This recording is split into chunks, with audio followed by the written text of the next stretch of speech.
Assalamualaikum warahmatullahi wabarakatuh. Allahumma salli wa sallim wa barik alaih. Selamat datang kembali dengan kami di Akhia Studio.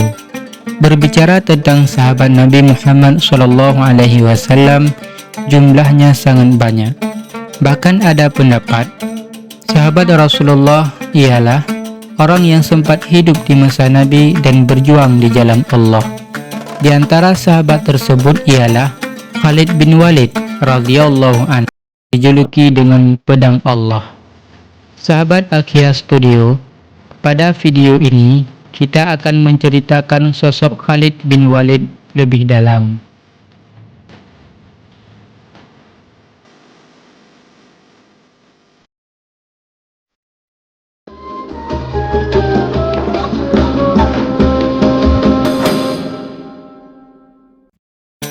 Kali ini kita akan membahas kisah seorang singa Allah sekaligus sahabat Rasulullah SAW. Sebelum melanjutkan kisahnya, jika video ini bermanfaat bagi Anda, jangan lupa bantu like dan subscribe channel ini. Salah satu sahabat Rasulullah SAW yang sangat terkenal sebagai ahli perang ialah Khalid bin Walid. Bahkan ia diberi julukan oleh Rasulullah SAW sebagai Saifullah, yang artinya si pedang Allah. Beliau memiliki nama lengkap yaitu Khalid bin Walid Al-Mughirah Al-Quraisy Al-Makhzumi Al-Makki.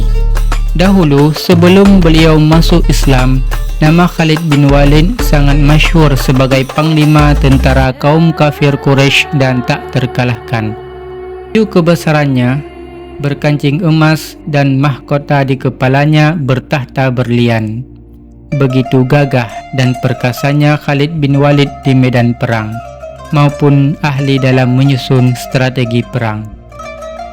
Pada waktu perang Uhud melawan tentara muslimin yang dipimpin oleh Rasulullah sendiri, banyak wafat sebagai syuhada dan terbunuh di tangan Khalid bin Walid.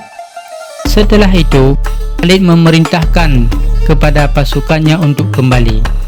Sejak itu, termenung, tergiang selalu akan ucapan Nabi Muhammad SAW dan penasaran akan sosok beliau. Maka, Khalid mengutus seorang mata-mata untuk memantau dan mengamati aktivitas Nabi Muhammad SAW setelah perang Uhud tersebut. Setelah cukup lama memata-matai Rasulullah, akhirnya utusan Khalid bin Walid melaporkan hasil pengamatan tersebut. Kata utusan tersebut, "Aku mendengar semangat juang yang dikemukakan Muhammad kepada para pasukannya." Muhammad mengatakan, "Aku heran kepada seorang panglima Khalid bin Walid yang gagah perkasa dan cerdas. Tapi kenapa dia tidak paham dengan agama Allah yang aku bawa? Sekiranya Khalid bin Walid tahu dan paham dengan agama yang aku bawa, dia akan berjuang bersamaku. Khalid akan aku jadikan juru rundingku yang duduk bersanding di sampingku." Mendengar laporan mata-matanya tersebut, semakin membuat risau hati Khalid bin Walid. Hingga akhirnya Khalid memutuskan untuk bertemu Muhammad SAW dengan menyamar, menggunakan topeng penutup wajah hingga tidak seorang pun mengenalinya.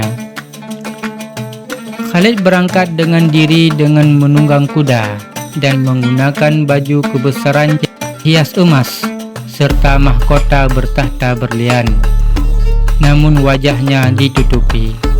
Di tengah perjalanan, Khalid bin Walid bertemu dengan Bilal, yang mana Bilal sedang berdakwah kepada petani.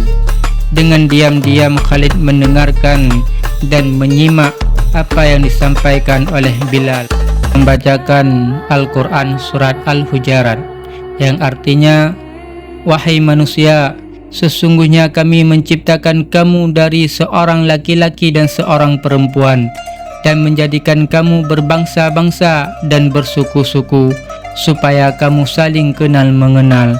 Sesungguhnya orang paling mulia di antara kamu di sisi Allah ialah orang yang paling takwa di antara kamu. Sesungguhnya Allah Maha mengetahui lagi Maha mengenal. Khalid terperangah, bagaimana mungkin Bilal bin Rabah yang ia ketahui sebagai budak hitam dan buta huruf bisa berbicara seindah dan sehebat itu. Tentu itu benar perkataan dari firman Allah Subhanahu wa taala. Namun gerak-gerik mencurigakan Khalid bin Walid diketahui oleh Ali bin Abi Thalib radhiyallahu. Dengan lantang Ali berkata, "Hai penunggang kuda, bukalah topengmu agar aku bisa mengenalimu. Dan niatmu baik, aku akan melayanimu dengan baik. Dan bila niatmu buruk, aku akan melayanimu pula dengan buruk." Setelah itu, dibukalah topeng. Nampaklah wajah Khalid bin Walid, seorang panglima besar kaum kafir Quraisy, berjaya di perang Uhud. Dengan tatapan mata yang penuh karismatik, Khalid berkata, "Aku kemari punya niat baik untuk bertemu Muhammad dan menyatakan diriku masuk Islam," kata Khalid bin Walid. Wajah Ali yang sempat tegang berubah menjadi berseri-seri. "Tunggulah kau di sini, Khalid. Akan sampaikan berita gembira ini kepada Rasulullah sallallahu alaihi wasallam," kata Ali bin Abi Thalib. Bergegas Ali menemui Rasulullah sallallahu alaihi wasallam menyampaikan maksud kedatangan Khalid bin Walid. Mendengar berita yang disampaikan Ali, wajah Rasulullah berseri-seri, lalu mengambil sorban hijau miliknya dan dibentangkan di tanah sebagai tanda penghormatan kepada Khalid bin Walid yang akan datang menemuinya. Lalu Rasulullah SAW menyuruh Ali menjemput Khalid untuk menemuinya. Begitu Khalid datang, beliau langsung memeluknya. "Ya Rasulullah, Islamilah saya. Ya Rasulullah, Islamilah saya," kata Khalid bin Walid. Lalu Rasulullah SAW mengajarkan kalimat syahadat kepada Khalid. Maka Khalid bin Walid telah memeluk agama Islam. Masya Allah. Begitu selesai membaca syahadat, Khalid bin Walid meninggalkan mahkotanya yang bertahtakan intan dan diserahkan kepada Rasulullah. Begitu pula dengan bajunya yang berkancingkan emas diserahkan juga kepada Rasulullah.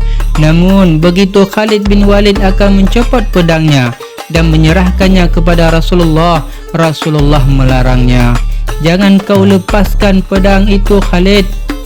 Nah, dengan pedang itu nanti kamu akan berjuang membela agama Allah bersamaku," kata Rasulullah.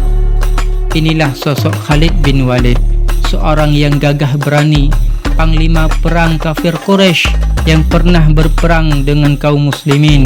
Dengan izin Allah, ia akhirnya masuk Islam dan memperjuangkan agama Allah bersama Rasulullah.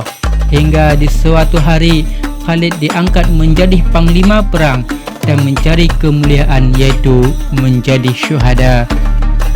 Namun Allah berkehendak lain. Walaupun 3580 kali ikut pertempuran, namun wafatnya di atas tempat tidurnya. Tentang wafat Khalid bin Walid tidak di sini, setidaknya di episode yang akan datang. Wallahu alam. Cerita apa lagi yang kami sampaikan, mohon tulis di kolom komentar. Wassalamualaikum warahmatullahi wabarakatuh.